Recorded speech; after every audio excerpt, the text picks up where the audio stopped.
எனக்கு சாப்பாடு போடுங்க நீ. அப்பா வரமாட்டேங்கிறாரேப்பா. நான் சாப்பிடுறேன், எனக்கு போட மாட்டீங்களா?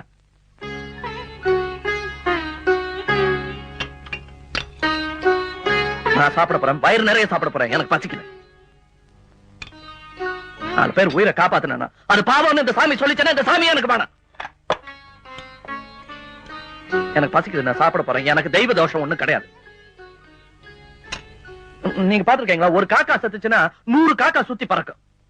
ஒரு மனுஷன் செத்து போனா அதை விட்டுட்டு நாம போய் பாட்டு பாடிட்டு இருக்கணுங்கிறாரு அவரு. சாரி, நான் சாப்பிட போறேன். இந்த நாட்டுல இப்ப கான கச்சேரி தேவையில்லை, ஞான கச்சேரி தான் தேவை. மத்த வீட்டுலாம் பாருங்க, ஒரு புள்ள இந்த மாதிரி நல்ல காரியம் செஞ்சுட்டு வந்தா முதுகுல தட்டி கொடுப்பாங்க. இவர் 2 நாள் பட்டினி கிடக்க போறேன். நான் சாப்பிட போறேன்.